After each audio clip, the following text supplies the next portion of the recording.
KCR family తలో దారి, కేటీఆర్ హరీష్ రావు కవిత మధ్య సమన్వయ లోపం. ఇక ఈమెదైతే ఈమె పంతా ఈమెదే, ఈమె లెక్క ఈమెదే. ఎందుకంటే ఈమె దేశాలు తిరిగి ఈ రాష్ట్రాలు తిరిగి సారా దందా చేసిన బ్యాచ్ కదా ఇది. ఇది ఇండిపెండెంట్గానే ఉంటుంది ఈ బ్యాచ్ ఎవరికి వినదు, అయ్యా చెప్పిన అయినదు, తమ్ముడికి అన్నకైతే అసలైనదు, అన్నకు అసలైనదు. హరీష్ రావుకి కవితకి పచ్చగడ్డి ఇట్లా వేస్తే బగ్గుమంటది, ఇట్లా నల్లమల అడవిలో కార్చిచ్చులాగా ఇట్లా బగ్గుమంటది. వాళ్ళకి ఇప్పుడు కాదు, ఉద్యమ సమయం అంతకు బిఫోర్ నుంచే కవితకు హరీష్ రావుకి అసలే పడదు. ఇక దానికి వేరే లెక్క ఉన్నది, అవన్నీ మనం కొన్ని పర్సనల్ విషయాలు చెప్పలేం.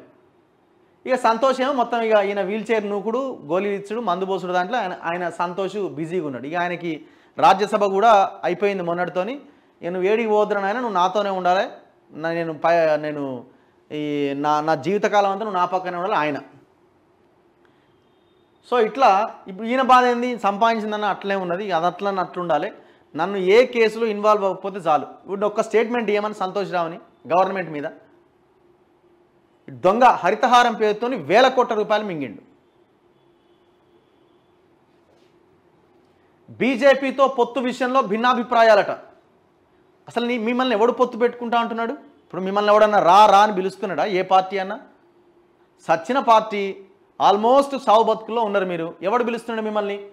గ్రూపులుగా విడిపోయిన కీలక నేతలు, పార్టీ ఫ్యూచర్పై క్యాడర్లో కన్ఫ్యూజన్, రాజ్యసభ దక్కని అసంతృప్తిలో ఎంపీ సంతోష్. నీకు అది దక్కడమే ఎక్కువరా నాయన, మళ్ళీ 6 నెలలు మళ్ళీ ఇంకా రాజ్యసభ ఇంకా దక్కేదేంది. నేను సీఎంగా అంటూ హరీష్ రావు కమెంట్స్ అట. తన వ్యూహం వేరంటున్న ఎమ్మెల్సీ కవిత. నేను చెప్తే కదా ఆమె వ్యూహం ఏందో, ఆమె సపరేట్ ఉంటుంది, ఆమె ఇండిపెండెంట్ ఉంటుంది. వీళ్ళందరికీ ఈమెకి అసలు నక్కకు నాకలోక అనుకున్నంత తేడా ఉంటుంది. ఈమెదంతా నెగిటివ్ ఆలోచనలు, ఎవరిని ఎట్లా ముంచాలి, ఏడ పైసలు తీసుకురావాలి, ఎవరిని ఎట్లా కొనాలి, ఈ యాంగిల్ ఉంటుంది. ఇది కొంచెం కేసీఆర్ ఇది ఎక్కువ వచ్చింది. ఈయనదేమో ఇక సాయంత్రం 4 తర్వాత 6 తర్వాత ఇక ఆయన లోకం ఆయనదే. ఇంట్లో ఒకడే ఒక పనికొచ్చేటోడు అంతో ఇంతో అంటే కొంత హరీష్ రావు, ఆయన హార్డ్ వర్క్, ఆయన కొంత ఆయన ఒకటి నడుస్తున్నది. జనాలు కూడా కొంత క్రెడిబిలిటీ ఉన్న లీడర్గా మనం చెప్పొచ్చు. ఉన్న దాంట్లో ఫెయిల్యూర్ లీడర్ ముద్రతో కేటీఆర్. యాక్చువల్గా ఈయన ఫెయిల్యూర్ లీడర్ అని కేటీఆర్ అనుకుంటలేడు. ఇప్పుడు కేటీఆర్ చెప్పేది ఏం తెలుసా వాళ్ళ లీడర్ల ముందు, ఈ కుటుంబం ముందు, నువ్వు అట్లా మాట్లాడక ఏం మాటలు అని కేసీఆర్ లేదు ఈ హరీష్ రావు కవిత వీళ్ళంతా పోయి కంప్లైంట్ చేసినప్పుడు ఒకటే అంటున్నాడు కేటీఆర్, గ్రేటర్ హైదరాబాద్ పరిధి నాది, 39 స్థానాలు మొత్తం వస్తే అందులో మెజారిటీ స్థానాలు నాకు గ్రేటర్ హైదరాబాద్లోనే వచ్చినాయి, మీ ఏడొచ్చినాయి చెప్పురా అని అడుగుతున్నాడు. ఇక్కడ కేటీఆర్ బతికిపోతున్నాడు. అంటే ఆ ఫ్యామిలీ డిస్కషన్స్లో, పార్టీ డిస్కషన్స్లో. అంటే యాక్చువల్గా ఇక్కడ కేటీఆర్ చేసింది ఏం లేదాడ. రకరకాల ఈక్వేషన్స్ ఉన్నాయి. హైదరాబాద్లో ఉన్న పరిస్థితులు, Muslim minority vote bank, settler vote bank, triangle fight, BJP కూడా కొంత బలంగా ఉంది. ఇవన్నీ రీజన్స్ అక్కడ బీఆర్ఎస్కి ఉపయోగపడ్డాయి. ఒక్కొక్కరుగా చేజారుతున్న సిట్టింగులు, లీడర్లు, కంట్రోల్ చేయలేకపోతున్న అధినేత కేసీఆర్. లోక్సభ ఎన్నికల టైంలో కొత్త తలనొప్పి. బీఆర్ఎస్ పవర్లో ఉన్నప్పుడు కేసీఆర్ మాటే వేదంగా లీడర్లు క్రమశిక్షణతో వ్యవహరించారు. ఆయన కనుసన్నలోనే పార్టీ నడిచేది. కానీ అధికారం చేజారిన తర్వాత పరిస్థితి మారిపోయింది. మొన్నటి వరకు గులాబీ బాస్ మాట జవదాటని ఆయన కుటుంబ సభ్యులు ప్రస్తుతం తలోదారి అన్న తీరుగా వ్యవహరిస్తున్నారు. 10 ఏళ్ల పాటు పార్టీలో పాలనలో వేర్వేరు రూపాల్లో చక్రం తిప్పిన కేటీఆర్, కవిత, హరీష్ రావు, జోగినపల్లి సంతోష్ ఇప్పుడు గ్రూపులుగా విడిపోయారు. ఒకరితో మరొకరికి సత్సంబంధాలు లేకుండా పోయాయంటూ ఆ పార్టీ నేతలు చెబుతున్నారు.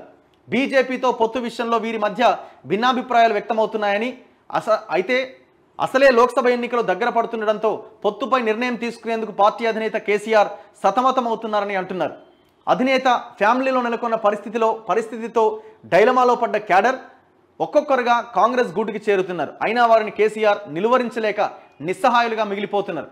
కుంపటి పెట్టిన బీజేపీ పొత్తు లోక్సభ ఎన్నికల్లో 9 సిట్టింగ్ స్థానాలు నిలబెట్టుకోవాలని బీఆర్ఎస్ భావిస్తున్నది. కానీ ఇప్పుడున్న పరిస్థితుల్లో సొంతంగా గెలవడం కష్టమే అన్న భావన ఆ పార్టీలో వ్యక్తమైంది. ఫలితంగా బీజేపీతో పొత్తు పెట్టుకోవడం పైన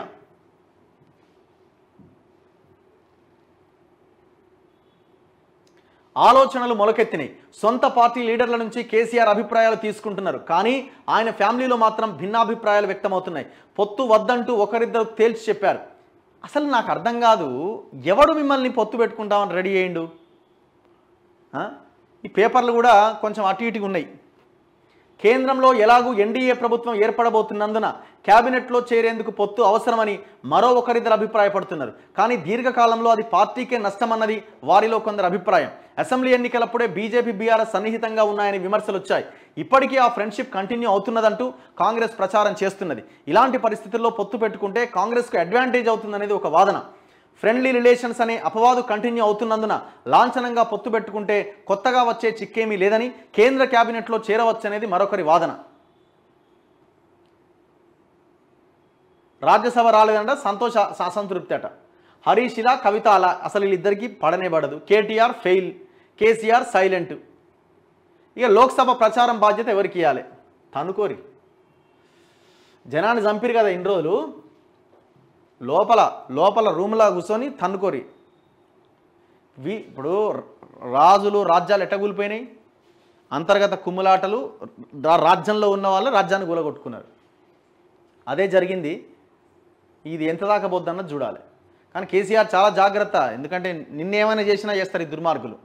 చాలా జాగ్రత్తగా, నువ్వు అసలు వాళ్ళ దరిదాపుల్లోకే పోకు.